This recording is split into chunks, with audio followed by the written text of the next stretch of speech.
ফেসবুকে মাথা নষ্ট আপডেট, আমি জাস্ট অবাক হয়ে গেছি। এটা কিভাবে সম্ভব? ফেসবুকে ছোট্ট একটা কাজ করবেন, ফলোয়ার্স লাগবে না, ওয়াচ টাইম লাগবে না, আপনার পেজ, আপনার অ্যাকাউন্ট অটোমেটিক মনিটাইজেশন হয়ে যাবে, ইনকাম হওয়া শুরু করবে। ফেসবুক চাচ্ছে সকলে ইনকাম করুক, না হলে এত সুযোগ কেন দিবে ফেসবুক?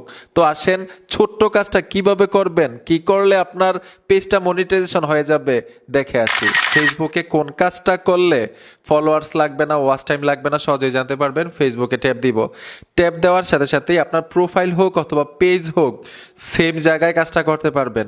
ঠিক আছে, উপর থেকে প্রোফাইলে ট্যাপ দিবেন, ট্যাপ দেওয়ার সাথে সাথেই এইখান থেকে সি ড্যাশবোর্ড লেখা আছে, সি ড্যাশবোর্ডে চলে আসবেন। আসার পরে উপর থেকে মনিটাইজেশন অপশনটাতে চলে আসবেন, এরকমভাবে আমি মনিটাইজেশনে চলে আসব। আসার সাথে সাথেই এখানে দেখুন অ্যাডস অন রিলস, তারপর হচ্ছে এখানে দেখুন ইনস্ট্রিম অ্যাডস। এই দুইটা অপশন থেকে কিন্তু আয় করা যায় ভিডিও আপলোড দিয়ে। ইনস্ট্রিম অ্যাডস হচ্ছে লম্বা ভিডিও, আর অ্যাডস অন রিলস হচ্ছে শর্ট ভিডিও। 90 সেকেন্ড পর্যন্ত আপনি শর্ট ভিডিও দিতে পারবেন। তো এখন আমি যদি অ্যাডস অন রিলস এই অপশনটার উপরে ট্যাপ দেই, ট্যাপ দেওয়ার সাথে সাথেই দেখুন নতুন অপশনটা এখানে যুক্ত হয়েছে, আই এম ইন্টারেস্টেড, মানে হচ্ছে আপনার আগ্রহটা জানতে চাচ্ছে। এইখানে যদি ট্যাপ দেন, এইখানে একটা ফর্ম চলে আসে, এই দেখুন এই ফর্মটা। এই ফর্মটার মধ্যে আপনার আগ্রহটা তাদের কাছে প্রকাশ করতে পারেন। আপনি যদি তাদের কাছে প্রকাশ করেন যে আপনি এইখান থেকে আয় করতে চাচ্ছেন, আপনি অনেক পরিশ্রম করেন, অনেক কষ্ট করেন, নিজের ভিডিও আপলোড দিচ্ছেন, অনেক পরিশ্রম করতেছেন, ফেসবুক থেকে আয় করে কিছু একটা করতে চান, তাদেরকে বুঝাইতে পারেন। আর যদি আপনি রিয়েল কন্টেন্ট আপলোড দিয়ে থাকেন, রিভিউ করে দেখবে তারা যে আপনি রিয়েল কন্টেন্ট আপলোড দেন কিনা, তাহলে কিন্তু আপনাকে ইনশাল্লাহ মনিটাইজেশন দিয়ে দিবে, যদি তাদের যোগ্য হন। যদি যোগ্য না হন তাহলে কিন্তু আপনি ফিডব্যাক পাবেন না। তো ফর্মটা কিভাবে ফিল আপ করবেন, কি লিখবেন, আমি অবশ্যই দেখাবো।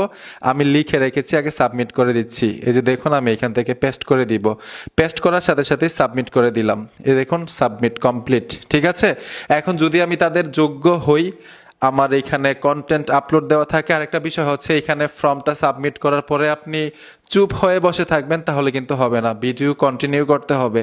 আর অবশ্যই নিজের ভিডিও আপলোড দিবেন রিলস ভিডিওতে। এটা শুধু রিলসে এরকম না, কিন্তু ইনস্ট্রিম অ্যাডসের মধ্যেও কিন্তু আপনার আগ্রহটা তাদের কাছে প্রকাশ করতে পারবেন। ঠিক আছে, এখন আমি কি লিখেছিলাম এটা আপনাদেরকে দেখাই দিচ্ছি। এখান থেকে ব্যাক চলে আসব, আমি ট্রান্সলেটে চলে আসলাম, এখানে পেস্ট করে দিব লেখাটা। এই যে দেখুন বাংলা চলে আসলো, ইংলিশ লেখাটা। আর ওইখানে কিন্তু বাংলায় লিখলে হবে না, ইংলিশে তাদেরকে বুঝাইতে হবে আপনার আগ্রহটা। এখানে আমি লিখছিলাম, হ্যালো ফেসবুক টিম, আমি ভিডিও তৈরি করার জন্য কঠোর পরিশ্রম করছি, দয়া করে আমাকে এই প্রোগ্রাম থেকে আয় করার সুযোগ করে দিন। আপনি আপনার মতোভাবে বুঝাবেন। আই এম ইন্টারেস্টেড মানে হচ্ছে আপনার আগ্রহটা তারা জানতে চায়। এটা কিন্তু জরিপ করতেছে যে আসলে ইনস্ট্রিম অ্যাডসের প্রতি নাকি অ্যাডস অন রিলসের প্রতি মানুষ আগ্রহ বেশি, কোনটার মধ্যে আগ্রহ বেশি। তো আমি অ্যাডস অন রিলসের মধ্যে আগ্রহটা জানাইলাম, আপনি আপনার আগ্রহটা জানাবেন অ্যাডস অন রিলসের মধ্যে। তারা কিন্তু রিভিউ করে দেখবে, যদি ঠিকঠাক হন, তাদের যোগ্য হয়ে থাকেন, অবশ্যই কিন্তু ফিডব্যাক দিবে আর আপনাকে মনিটাইজেশন দিয়ে দিবে। তো বন্ধুরা, আশা করি বুঝতে পেরেছেন যে কিভাবে আই এম ইন্টারেস্টেড অপশনটার সুযোগটা কাজে লাগাবেন। ভিডিওটা দেখে যদি উপকার হয়ে থাকে অবশ্যই সাথে থাকবেন। দেখা হবে নতুন ভিডিওতে। আল্লাহ হাফেজ।